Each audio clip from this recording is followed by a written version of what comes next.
Bonjour, c'est Alexandre. Je suis heureux de vous retrouver pour cette nouvelle vidéo dans laquelle nous allons voir ensemble comment vous faciliter la vie grâce à l'astrologie en utilisant le support de l'agenda Astro Tempus Magis. Donc, en fait, le but de cette petite vidéo, ça va être de vous montrer comme si j'étais à côté de vous, comment est-ce que vous allez pouvoir utiliser ces informations que vous allez retrouver sur le site Tempus Magis, mais également dans votre agenda Astro personnalisé, comment vous allez pouvoir vous faciliter la vie grâce à cela. L'idée, c'est qu'à la fin de cette vidéo, vous pourrez utiliser ces outils et grâce à ces bases de l'astrologie que je vais vous donner maintenant, vous aurez la possibilité d'utiliser ça au quotidien. Donc le conseil que je peux vous donner éventuellement, c'est de mettre sur pause, de prendre de quoi noter, puisque vous allez voir, il y aura un certain nombre d'informations grâce auxquelles vous allez pouvoir devenir autonome. Et ensuite, chaque jour, en regardant les informations astrologiques du lendemain, que ce soit la phase lunaire, les heures planétaires ou encore les cartes du ciel, vous allez voir pouvoir déterminer par vous-même quand est-ce qu'il sera opportun d'agir ou au contraire à quel moment il sera préférable de reporter une action ou une décision. Nous allons voir tout de suite cela juste après le générique.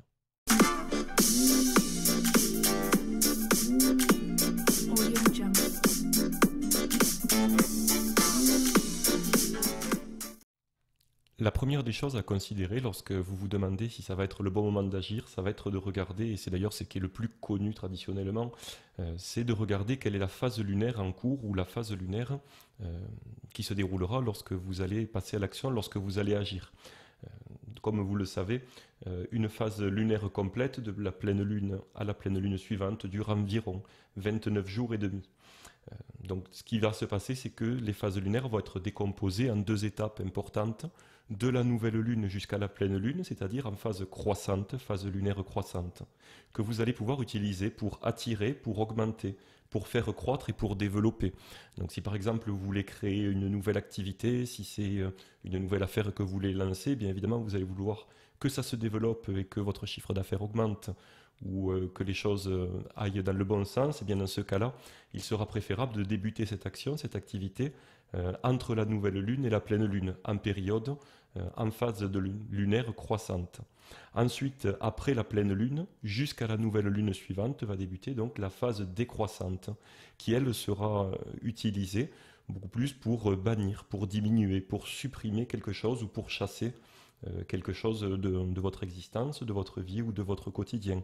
Par exemple, si vous souhaitez vous débarrasser d'une mauvaise habitude, si vous souhaitez par exemple arrêter de fumer, il sera préférable de débuter cette démarche en lune décroissante.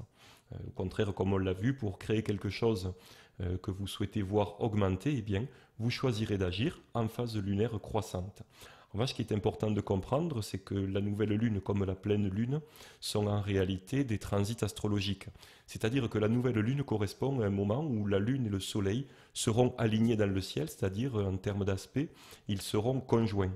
Pour ce qui est de la pleine lune, en revanche, il s'agira d'un aspect dissonant, puisque lors de la nouvelle lune, exactement, au moment où elle se produit, les deux luminaires, la lune et le soleil, seront opposés dans le ciel. Donc ce qui est recommandé dans ce cas-là, surtout pour la pleine lune, puisqu'il s'agit d'un aspect dissonant, c'est d'attendre que cette opposition prenne fin. On recommande généralement d'attendre 12 à 24 heures après la pleine lune, mais également après la nouvelle lune, car même si la conjonction n'est pas un aspect dissonant, c'est quand même quelque chose d'assez perturbant quand les deux luminaires comme ça sont conjoints. Donc ce que l'on conseille, c'est de commencer à utiliser les influences de la phase croissante 12 à 24 heures après la nouvelle lune. De même, si vous souhaitez utiliser les influences de la lune décroissante, il faudra attendre la fin de l'opposition, en général 12 à 24 heures après que la pleine lune ait eu lieu.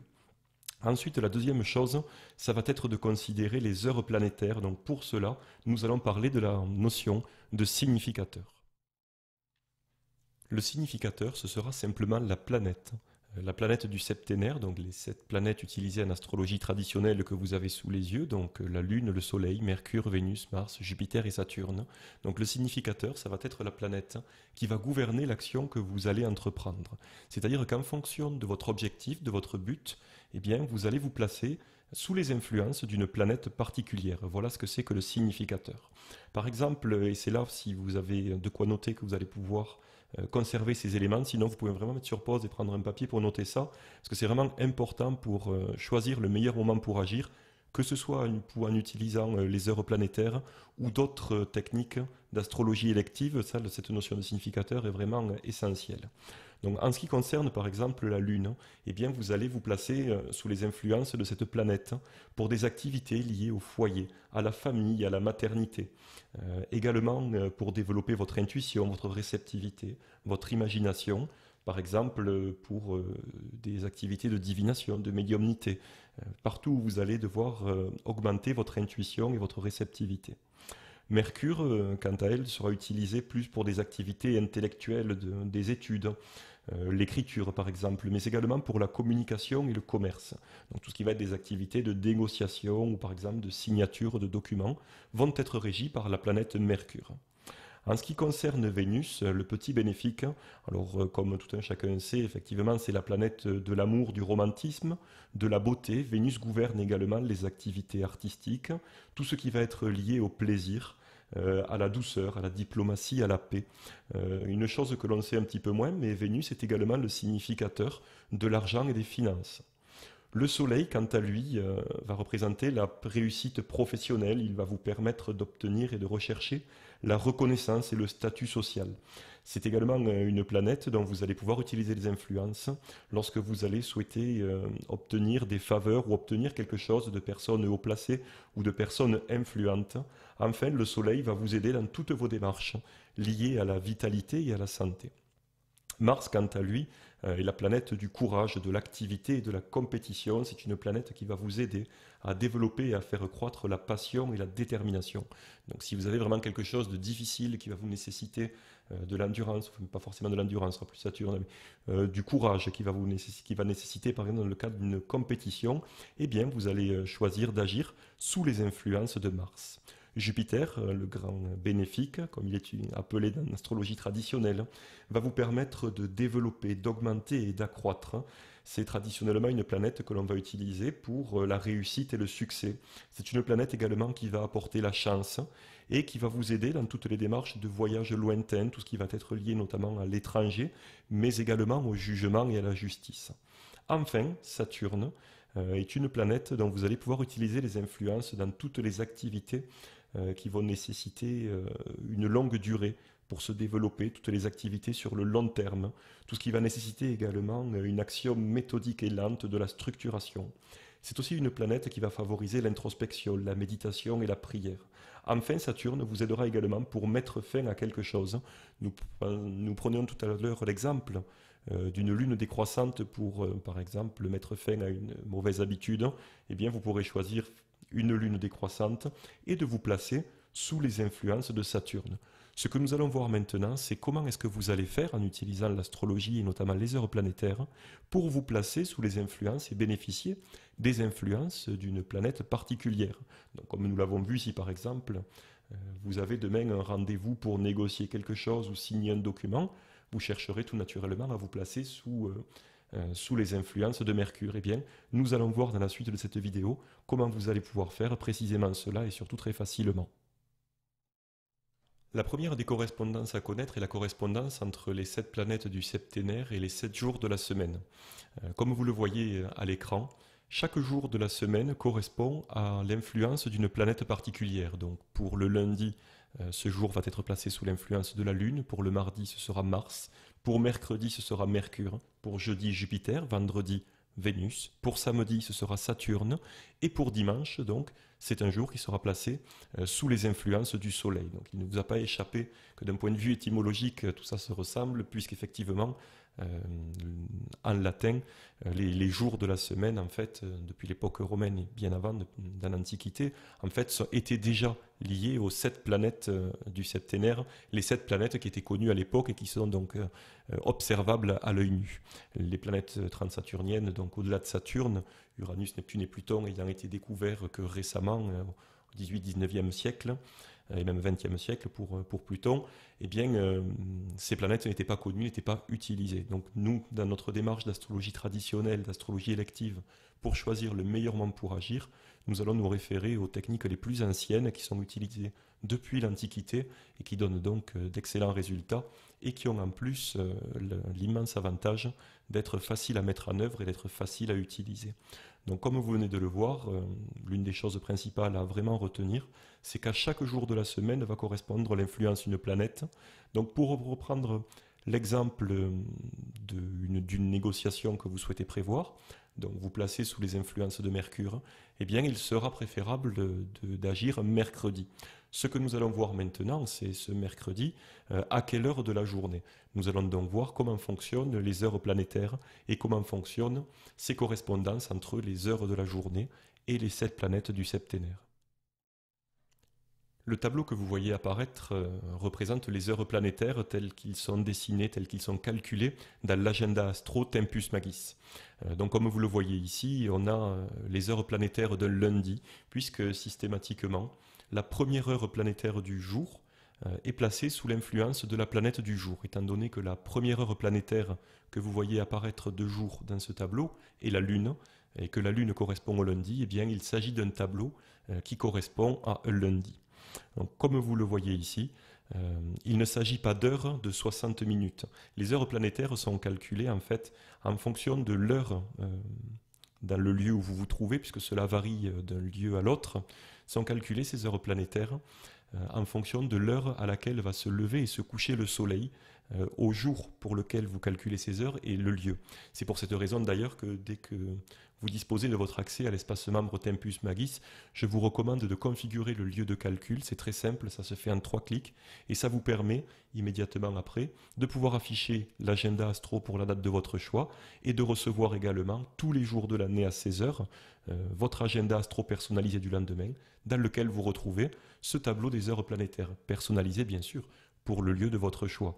Donc pour reprendre l'exemple que nous utilisons depuis le début, d'une négociation que vous souhaiteriez faire, eh bien pour vous placer sous les influences de Mercure, vous voyez sur ce tableau que la première heure de jour correspondant à Mercure sera de 13h40 à 14h54. Vous voyez également que vous pourrez profiter dans la nuit, à 21h48 jusqu'à 22h34 également d'une heure de Mercure. Donc l'idéal, ce serait par exemple ce lundi-là, si vous souhaitiez entreprendre une négociation ou une activité commerciale.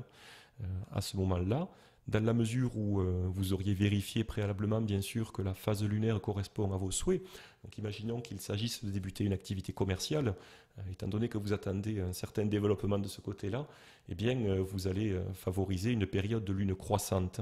Si vous deviez agir ce lundi, eh bien vous agiriez à l'heure de Mercure, donc entre 13h40 et 14h54. Comme vous le voyez, une fois que vous avez ce tableau sous les yeux, c'est vraiment très très facile. Si vous souhaitiez agir par exemple dans la sphère d'influence de la Lune, vous agiriez de 6h19 jusqu'à 7h33 ou de 14h54 jusqu'à 16h07.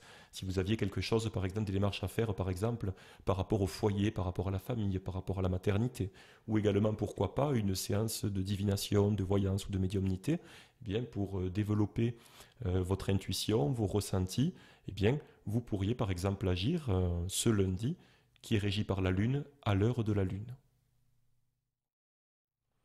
Comme vous le voyez, c'est en réalité très simple. Lorsque vous avez un projet que vous souhaitez débuter, que ce soit quelque chose d'anodin pour le lendemain ou quelque chose à beaucoup plus long terme, de prévoir plusieurs semaines ou plusieurs mois à l'avance, la première des choses à vous demander est de savoir est-ce que vous voulez attirer à vous, est-ce que vous voulez développer et faire croître, ou est-ce qu'au contraire vous voulez éloigner, bannir, diminuer ou arrêter. En fonction de la réponse à cette question, vous choisirez déjà d'agir en période de lune croissante pour attirer et faire croître, ou en période de lune décroissante pour diminuer ou bannir ou arrêter quelque chose. Ensuite, la deuxième question va être de déterminer le significateur. Quelle est la planète du septénaire qui va gouverner l'action que vous souhaitez débuter? Donc, comme vous le voyez, je vous ai remis à l'écran les 7 planètes. Si vous avez pris note des correspondances que je vous ai indiquées, eh bien, ce sera très facile pour vous de savoir si vous allez vous placer sous les influences de Mercure, de Vénus, de Mars, de Jupiter, de Saturne, du Soleil ou de la Lune.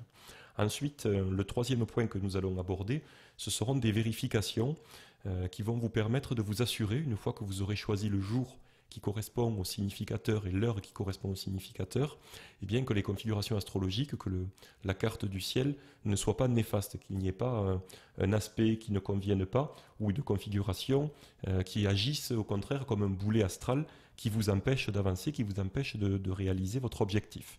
Donc la première des choses, comme nous l'avons vu, ça va être la phase lunaire, le choix du significateur. Le choix, si vous le pouvez aussi, d'un jour en adéquation avec l'heure planétaire. Donc si vous choisissez d'agir sous les influences de Mercure, l'idéal est d'agir mercredi à l'heure de Mercure. Maintenant, si vous ne pouvez pas le faire, eh bien, généralement, on considère que les heures planétaires priment sur le jour. Donc vous pouvez toujours agir, par exemple, lundi à l'heure de Mercure. Après, il faut faire attention, notamment sur les jours gouvernés par Saturne et également par Mars, puisque ces deux planètes ont des inimitiés avec d'autres planètes et l'association des influences pourrait être plus difficile. Donc, moi, ce que je vous recommande, c'est d'éviter de faire des mélanges si vous ne savez pas exactement ce que vous faites pour le mercredi et le samedi. En dehors de ça, ce sera facile, par exemple, le lundi, d'agir à l'heure de Vénus ou d'agir à l'heure de Mercure ou encore de Jupiter. Ça ne posera aucun problème.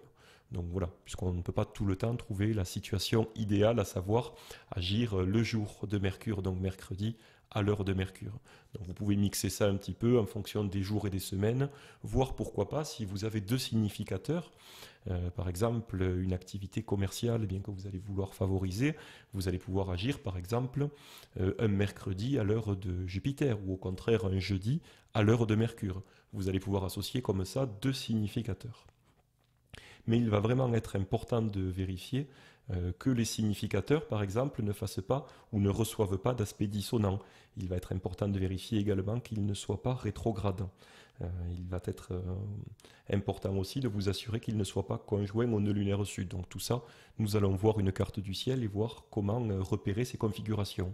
Avant cela, je vais simplement vous faire un petit rappel de ce que sont les transits et ce que sont les aspects, et également quelle est la définition des domiciles et des exaltations.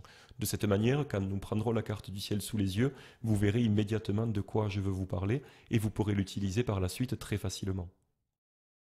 Nous allons donc commencer par les maîtrises planétaires que vous voyez affichées à l'écran. Il faut savoir que chacune des planètes du septénaire possède deux domiciles, l'un diurne et l'autre nocturne, à l'exception des luminaires, Lune et Soleil, qui ne possèdent qu'un seul domicile. Donc comme vous le voyez, la Lune a son domicile dans le signe du Cancer, et le Soleil a son domicile dans le signe du Lion. Mercure, lui, a son domicile en Gémeaux et en Vierge, et ainsi de suite, comme vous le voyez à l'écran d'ailleurs. À partir du moment où vous vous êtes abonné à l'agenda Astro et à l'espace membre Tempus Magis, je vous ai envoyé dans le courrier de bienvenue la plaquette des domiciles et également des exaltations. Donc c'est un document que vous avez et qui vous permet d'un seul coup d'œil de vous rendre compte si une planète se trouve dans son domicile ou au contraire, est-ce qu'elle va être en exil, si elle est en exaltation ou si elle est en chute. Donc ça c'est quelque chose, dès le début de l'abonnement, je vous envoie dès le lendemain par la poste, quel que ce soit le lieu dans le monde d'ailleurs, je vous envoie cette plaquette mais pour vous aider justement à utiliser au quotidien l'agenda astro. Donc ce qui est important de savoir, c'est que lorsqu'une planète se trouve dans son domicile, elle va gagner en qualité, elle va être libre d'exercer ses influences, elle sera particulièrement forte. De la même manière, une planète qui va être en exaltation, dans son lieu d'exaltation, va gagner en force et en puissance. Donc ce sont deux dignités essentielles à connaître qui vous permettent de savoir, par exemple, quand votre significateur va être dans son domicile ou dans son lieu d'exaltation, il sera favorisé, il sera particulièrement puissant et pourra donc vous appuyer de ses influences. Au contraire, si le significateur, donc la planète que vous avez choisie comme significateur, se trouve dans son lieu d'exil ou éventuellement de chute, eh bien, elle va perdre en qualité ou perdre en quantité d'influence, perdre en puissance. Donc si par exemple vous souhaitez utiliser, reprenons le cas de Mercure, vous choisirez par exemple, si vous le pouvez, ce n'est pas toujours possible, mais l'idéal serait de choisir une période durant laquelle Mercure se trouvera dans le signe des Gémeaux ou dans le signe de la Vierge. Au contraire, il ne faudra pas qu'il se trouve dans son lieu d'exil, que ce soit en Sagittaire ou dans le signe des Poissons. Évidemment, Pour des planètes rapides comme la Lune ou comme Mercure, c'est plus facile à mettre en œuvre. Pour des planètes plus lentes comme Saturne ou Jupiter, c'est beaucoup plus difficile. Simplement, je vous donne cette information parce qu'elle vous permet, si vous avez le choix pour une date particulièrement importante, si vous avez le choix sur plusieurs mois, eh bien, vous pourrez choisir le moment où votre significateur va se trouver, soit dans son domicile, soit dans son lieu d'exaltation. Encore une fois, vous pouvez également retrouver toutes ces informations dans la rubrique guide de votre espace membre Tempus Magis. Vous retrouvez toutes ces informations dans les guides qui sont à votre disposition. Nous allons maintenant parler également des aspects pour bien vérifier que le significateur ne reçoive pas d'aspect dissonant et même si vous le pouvez, choisir un moment où ce dernier reçoit un aspect harmonique. Comme vous le voyez paraître à l'écran, il existe 5 aspects astrologiques majeurs que l'on retrouve d'ailleurs dans l'étude d'un thème astral, donc il est vraiment intéressant pour vous de les connaître. Il s'agit de la conjonction, c'est-à-dire lorsque sur la carte du ciel, deux planètes ont la même longitude écliptique, c'est-à-dire qu'elles vont se superposer dans le ciel. Si vous observiez le ciel et que vous puissiez voir ces deux planètes, vous constateriez qu'elles sont alignées dans le ciel. Vous avez ensuite deux aspects dits harmoniques, c'est-à-dire qui vont mixer les énergies planétaires en présence de façon positive, de façon harmonieuse. Il s'agit du sextile et du trigone. Et vous avez également deux configurations dites dissonantes, deux aspects dissonants qui, eux, vont mixer les deux influences planétaires de manière plus négative en apportant du déséquilibre et des tensions. Il s'agit du carré et de l'opposition. C'est important à retenir parce que lorsque vous allez choisir le moment pour agir, le moment le plus propice d'un point de vue astrologique pour bénéficier des meilleures influences pour vous faciliter la vie, pour vous aider à atteindre votre objectif et votre but avec le moins d'efforts possible et le moins de résistance possible, vous allez devoir vous assurer de deux choses. D'une part, que la Lune soit correctement configurée, puisque la Lune, lorsqu'on parle d'astrologie élective, c'est-à-dire de la branche de l'astrologie qui consiste à choisir le meilleur moment pour agir, la Lune est l'astre le plus important, car c'est par elle que nous parviennent les influences des autres planètes dans le ciel. Elle agit un petit peu comme un miroir, à savoir qu'elle va collecter les différentes influences et nous les retransmettre. Donc on ne peut pas bénéficier d'une bonne configuration astrologique si la Lune, qui elle-même nous transmet ses influences, reçoit un aspect dissonant, par exemple. Donc la première des choses, lorsque vous sélectionnez la date et l'heure d'une action importante que vous souhaitez réaliser, eh bien, ça va être d'éviter que la Lune reçoive ou applique un carré ou une opposition à une autre planète du septénaire. Il sera également important de vous assurer que la Lune ne soit pas conjointe à l'un des deux nœuds lunaires, que ce soit le nœud lunaire nord ou le nœud lunaire sud, car cela, si c'est anodin dans la vie de tous les jours, en revanche, pour des actions qui sont importantes et amenées à durer dans le temps, eh bien cela est vraiment tout à fait déconseillé, puisque c'est quelque chose qui pourrait apporter beaucoup de complications et de difficultés dans vos projets. Enfin, vous pourrez vous assurer que la Lune ne soit pas en exil dans le signe du Capricorne ou en chute dans le signe du Scorpion, à moins bien sûr que vous souhaitiez utiliser ce transit astrologique particulier et que vous sachiez ce que vous faisiez. En dehors de ça, il sera préférable d'éviter que la Lune se trouve dans ces deux signes astrologiques. Au contraire, vous pourrez rechercher une période durant laquelle la Lune sera favorisée, durant laquelle elle sera particulièrement forte, notamment si elle reçoit un trigone ou un sextile d'une autre planète, particulièrement des deux planètes dites bénéfiques, considérées comme bénéfiques, à savoir Jupiter et Vénus.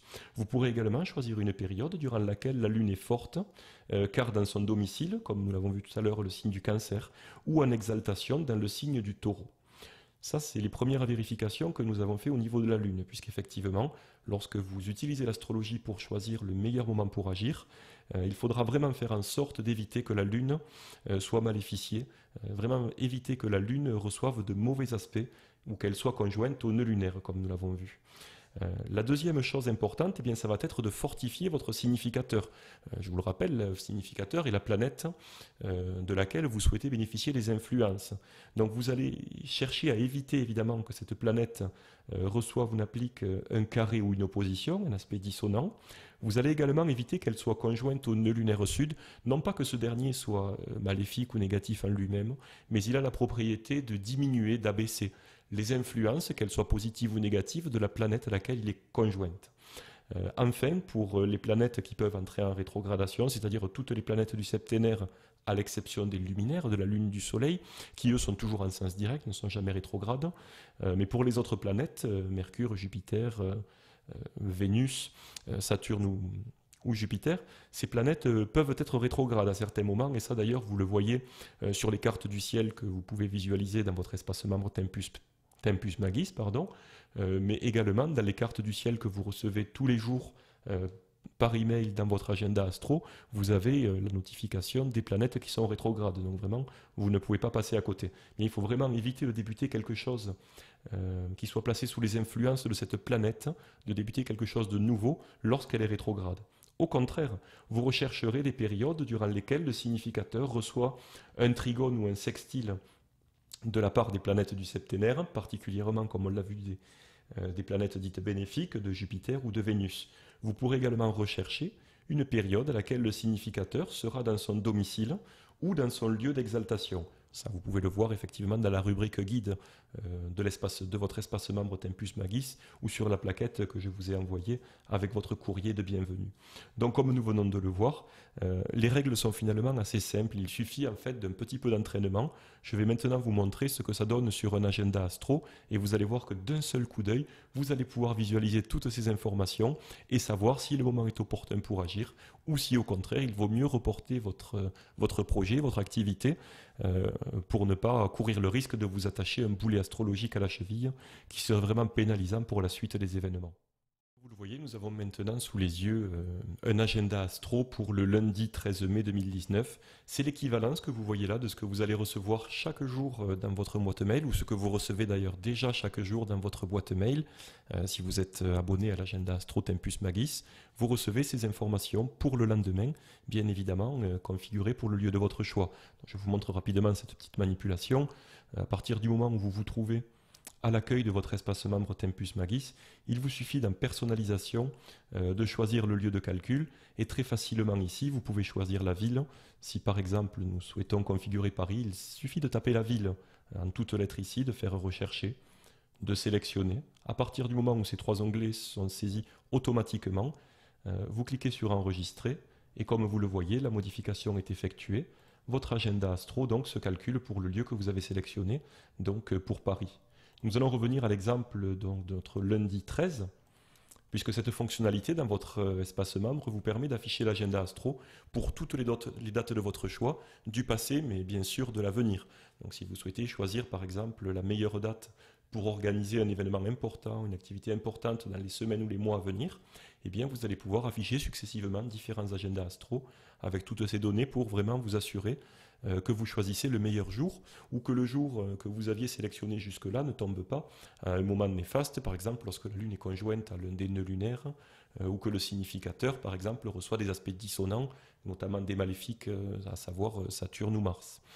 Donc là, je vous le montre dans l'espace membre Tempus Magis, mais voilà, ce que vous recevez tous les jours dans votre email pour le lendemain est configuré pour le lieu, comme nous venons de voir, que vous avez enregistré dans l'onglet personnalisation.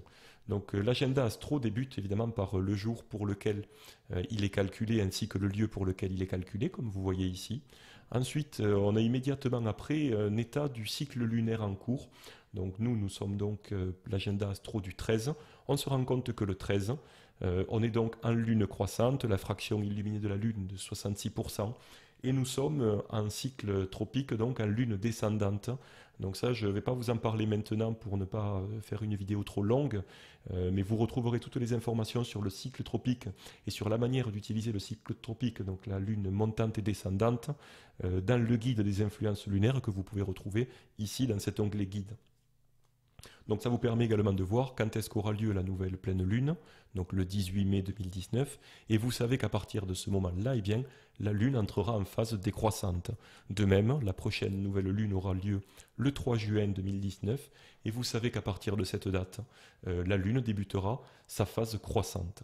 Donc vous avez en dessous les heures planétaires donc calculées pour le jour indiqué et pour le lieu, évidemment, bien évidemment personnalisé. Vous vous rendez compte donc que pour ce lundi, les heures planétaires donc, de la Lune iront de 6h09 jusqu'à 7h25, mais également de 15h03 jusqu'à 16h19.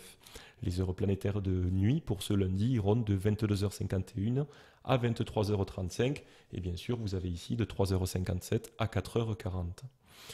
Tout l'intérêt, c'est que par exemple ce lundi, si vous souhaitez agir sous les influences de Mercure, eh bien, vous vous rendez compte que vous pouvez agir de 13h46 jusqu'à 15h03. Simplement, nous allons faire les vérifications dont nous avons parlé. Il suffit en descendant d'afficher donc les cartes du ciel.